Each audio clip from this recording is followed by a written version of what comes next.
आगे बढ़ते हैं और अब आपको बता दें, विरासत पर विवाद ग्वालियर में बढ़ता जा रहा है। सिंधिया परिवार के समझौते में दरार पड़ गई है।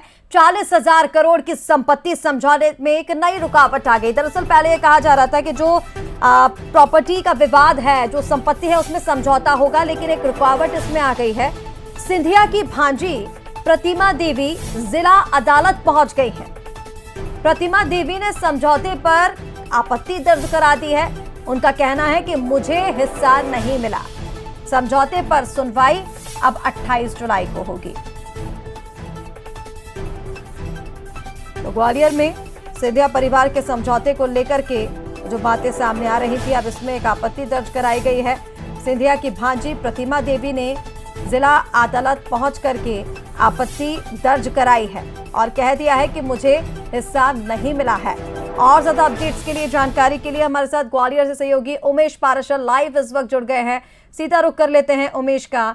उमेश, सिंधिया परिवार में विरासत को लेकर के जो विवाद चल रहा था वो एक बार फिर गहरा गया है, क्योंकि पहले ये कहा जा रहा था कि जो 40,000 करोड़ की जो संपत्ति बताई जा रही है उसमें समझौता हो रहा है सिंधिया और बुआओं के बीच में, लेकिन अब भांजी आ गई है जिसने आपत्ति दर्ज करा दी और कहा है कि मुझे हिस्सा नहीं मिला।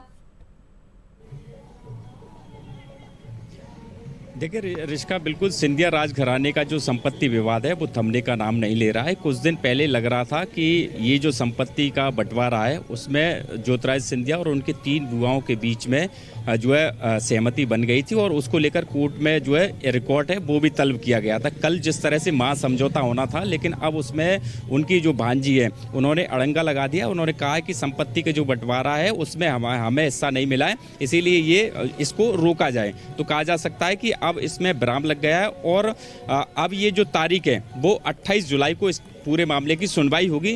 हालांकि ज्योतिराज सिंधिया ने सहमति दे दी है। उनकी 3 बुआओं का जो संपत्ति का रिकॉर्ड है वो हाई कोर्ट से जो है जिला कोर्ट में मंगाया जा रहा है और अगली तारीख में वो भी रिकॉर्ड पेश हो जाएगा। ज्योतिराज सिंधिया की तरफ से सहमति जताई गई है। उन्होंने कहा है कि जो भी संपत्ति है जिसमें जो अभी जिस जगह वर्तमान में काबिज है उसकी वो संपत्ति हो जाएगी, लेकिन अभी इसमें एक और पेच फंस गया है, इसमें दरारें आ गई हैं और अब 28 तारीख को देखना ये होगा कि इसमें आगे की क्या प्रक्रिया होती है। लेकिन अभी तक जो है जो 3 बुआ हैं उन्होंने अपने में जो है 28 पक्षकार बनाए गए हैं और जिनमें सिंधिया की जो ट्रस्ट है उसमें 13 ट्रस्ट बनाए गए हैं जिनमें अरबों खरबों की संपत्ति का बंटवारा होना है। तो कहा जा सकता है कि सिंधिया राजघराने का जो संपत्ति विवाद है जो दशकों से चला आ रहा था, ऐसे ही कयास लगाई जा रही थी कि अब ये जो संपत्ति विवाद है वो थम जाएगा। लेकिन अब जो है भांजी की एंट्री के बाद इसमें एक बार दरार आ गई। अब 28 तारीख को देखना होगा कि इसमें किस तरह का मामला होता है, आगे आता है और किस तरह की सुनवाई होती है। क्या एक बार फिर